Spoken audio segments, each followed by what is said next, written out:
Bienvenidos a un nuevo cierre de mercado de Renta 4 Global Fiduciaria. El dato de inflación en los Estados Unidos fue el protagonista de la semana, aunque no sorprendió a nadie, ya que fue reportado tal cual lo esperaban los analistas. El índice de precios quedó en 2.7% interanual sin mayores sobresaltos, lo que permitió que el mercado se concentrara en la evolución de las empresas productoras de chips, quienes llevaron al Nasdaq a cotizar por encima de la barrera de los 20.000 puntos por primera vez en la historia. Ese sector subió 1.8% en la semana.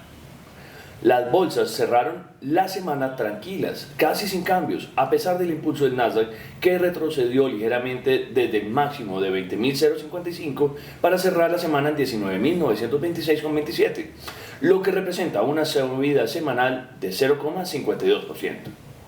Por su parte, el S&P 500 se mantiene por encima de los 6.000 puntos con un cierre semanal de 6.051,09, con un retroceso moderado de menos 0,52% durante la semana.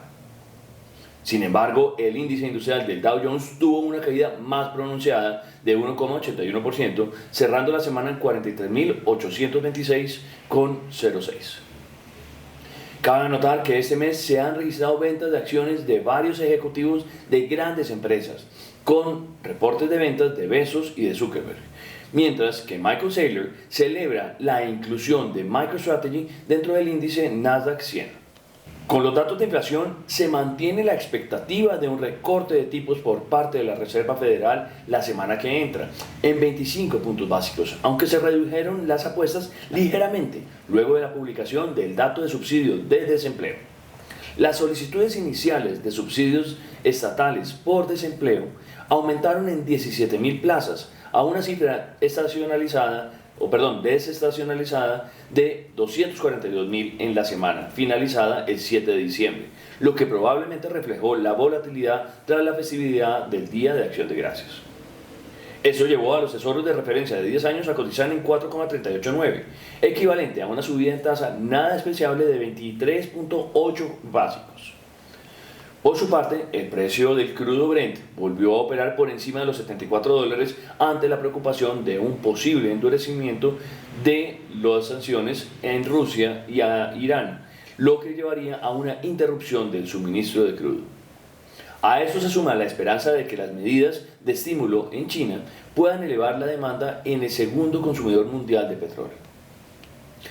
El dólar alcanzó el viernes un máximo de 2 semanas y media frente a las principales divisas, en camino de su mejor semana en un mes, ante las apuestas a que la Reserva Federal recortara los tipos de interés la semana que entra, pero luego adoptará un enfoque paciente respecto a nuevas reducciones. La divisa americana también se apreciaba frente al euro y al franco,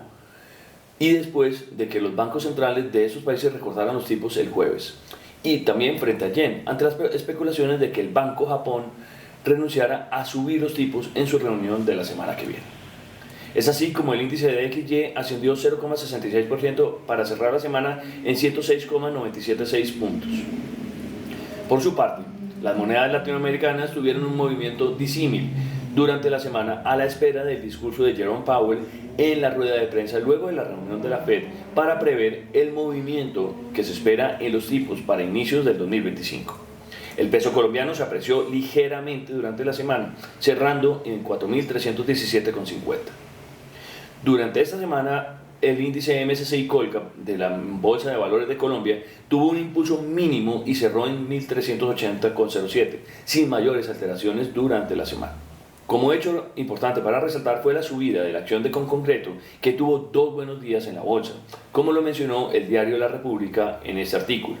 La acción de Conconcreto registró 2 días consecutivos al alza en la Bolsa de Valores de Colombia,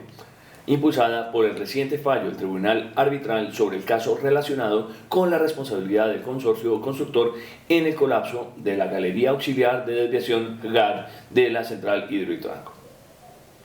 En cuanto a la deuda soberana colombiana, la curva de rendimientos de TES reaccionó fuertemente esta semana con un ajuste de tasas de 38 puntos básicos en promedio al alza, ante preocupaciones por la caída de la reforma tributaria propuesta en el Congreso, lo que podría llevar al incumplimiento de la regla fiscal el próximo año. En cuanto a la deuda corporativa, como siempre, no fue ajena al movimiento de TES y las tasas se vieron fuertemente afectadas con títulos de 2 años operando cercanos al 10%, cuando en las semanas previas habían operado cerca del 9,80%. No duden en suscribirse a nuestro canal para mantenerse al día con la actualidad financiera local y global.